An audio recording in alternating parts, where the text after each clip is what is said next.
नमस्कार दोस्तों। भारत सरकार ने 29 जून को 59 चाइनीज़ ऐप पे बैन लगाया।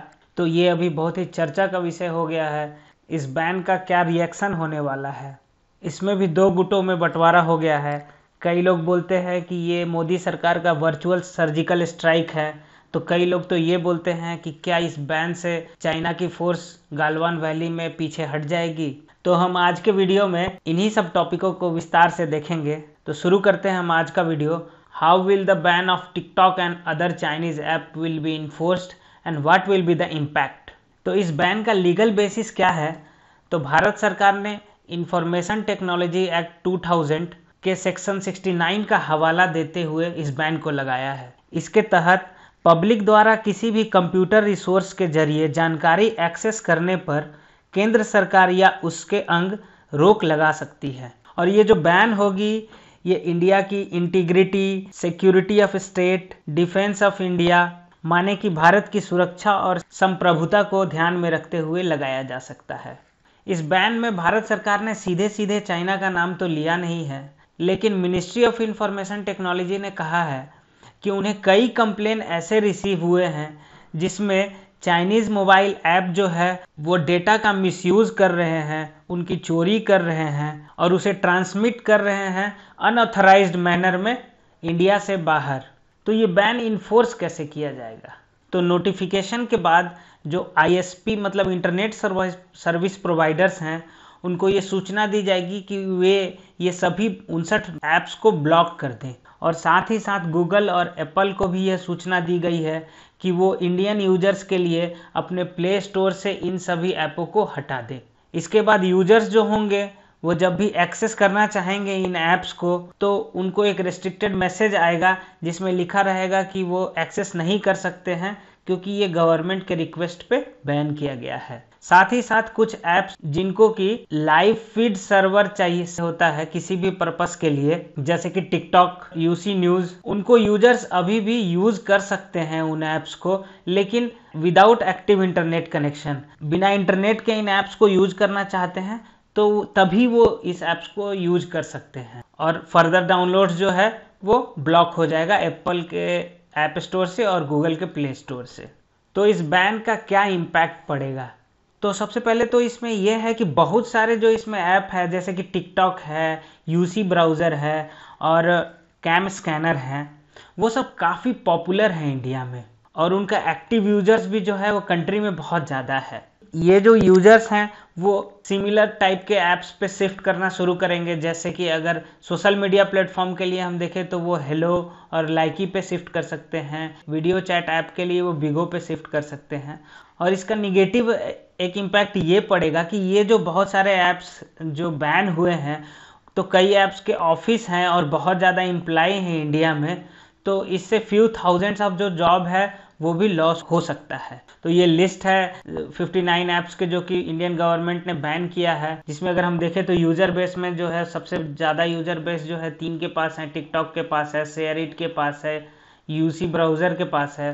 तो इस बैन के बाद क्या और क्या क्या हो सकता है। तो सबसे पहले जो चाइनीज कंपनी है वो बैट मतलब कि बाइडांस, अलीबाबा और ट्रेसेंट, ये 3 जो है इनका इन्वेस्टमेंट छोटी छोटी कंपनियों में इंडिया में बहुत ज़्यादा है। तो टिकटॉक जो है जो कि बाइडांस कंपनी की है, इन सभी कंपनियों पे एक बहुत बड़ा सिग्निफिकेंट इम्पैक्ट होगा इस बैन का और उनका सेल्स जो है वो मिलियंस ऑफ रुपीज, उनका सेल्स जो है वो कम होता चला जाएगा।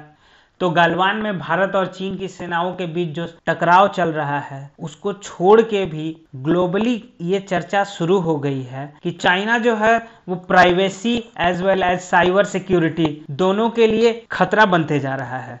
और रिसेंटली बहुत सारी कंपनियों ने जो चाइना का हुआई 5G मोबाइल नेटवर्क इंफ्रास्ट्रक्चर है उसको भी अलाउ नहीं करना चाह रहे हैं, इसी रीजन की वजह से कि वो cyber security as well as privacy के लिए खतरा हो सकती है। तो अगर 1 जुलाई का न्यूज हम देखें तो यूएस की फेडरल कम्युनिकेशन कमीशन ने कहा है कि Huawei as well as ZTE corporation वो threat to US national security है। तो इन ऐप्स के बैन होने के बाद और क्या क्या अल्टरनेटिव मौजूद है, तो इसको देखने से पहले हम देखते हैं कि आखिर इन ऐप्स को बैन क्यों किया गया है। तो जो चाइनीज़ ऐप्स हैं, अगर उनको हम देखें कि वो आखिर क्यों इतना चर्चा चल रहा है कि वो डेटा को दूसरी कंट्री में पास कर रहे हैं या राइट टू प्राइवेसी का खतरा है उन ऐप्स को लेके, तो एक्चुअली जो चाइनीज़ ऐप्स हैं वो 45 परमिशन ज़्यादा मांगते हैं अन्य किसी ऐप से हम अगर कंपेयर करें तो।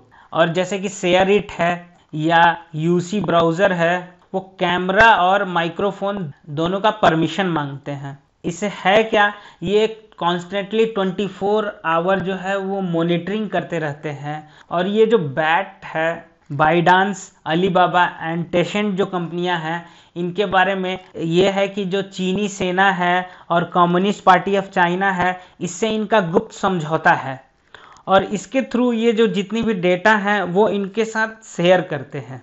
तो ये जो ऐप्स बैन हुए हैं उनका अल्टरनेटिव ऐप्स और क्या क्या अवेलेबल है। बहुत सारे ऐप जो हैं वो गूगल प्ले स्टोर और एप्पल के ऐप स्टोर पे अवेलेबल हैं और उनकी क्वालिटी के बारे में भी हमें चिंता करने की ज़रूरत नहीं है। जैसे कि अगर हम स्कैनिंग डॉक्यूमेंट के लिए ले लें तो यूज़र इजीली शिफ्ट कर सकते हैं कैम स्कैनर से गूगल ड्राइव या एडोब स्कैन की तरफ, या अगर वो अल्टरनेट ब्राउजिंग यूज करना चाहते हैं तो Google Chrome is the best one. जो इसमें बड़ा मुद्दा है वो है कि क्या क्या डिफ़िकल्टी हम फेस कर सकते हैं अगर हम एग्जीक्यूट करें इस बैन को। मतलब कि अगर हम पूरी तरह इन ऐप्स को बैन करना चाहें तो इसमें हमें क्या क्या डिफ़िकल्टी आ सकती है। तो कई एक्सपर्ट्स का मानना है कि इन ऐप्स का जो बैन करना है, टोटल बैन करना है, वो बहुत ही डिफ़िकल्ट हो सकता है।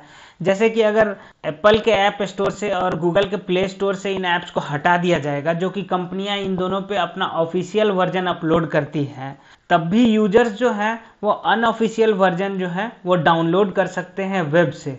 और ये जो अनऑफिशियल वर्जन है इसमें कोई रेगुलर अपडेट नहीं होता है और वो काफ़ी वल्नरेबल भी होते हैं और इसके कारण हैकर्स और साइबर क्रिमिनल्स जो है वो इन ऐप्स के थ्रू यूज़र का डेटा चोरी कर सकते हैं।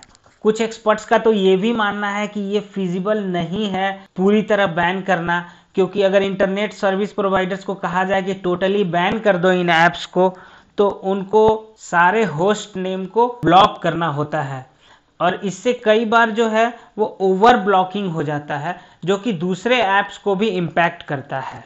तो जो ये बैन है, क्या ये परमानेंट बैन है? तो आज की खबर के अनुसार अगर हम देखें तो गवर्नमेंट ने क्लियर किया है कि ये इंटरिम बैन है और इन सभी कंपनियों को 48 आवर का समय दिया गया है कि वो इस इशू को क्लैरिफाई करके रिजॉल्व करें। साथ ही साथ ये भी कहा गया है ये जो ऐप्स हैं अगर इनका कोई ऑफिस नहीं है इंडिया में तो वो एक लोकल ग्रीवांस ऑफिसर इंडिया में अपॉइंट करें। चाइना ने भी आपत्ति जताई है इस बैन को लेकर। उसने WTO का हवाला देते हुए कहा है ये बैन जो है वो WTO के नियमों को कंप्लायंस नहीं करता है।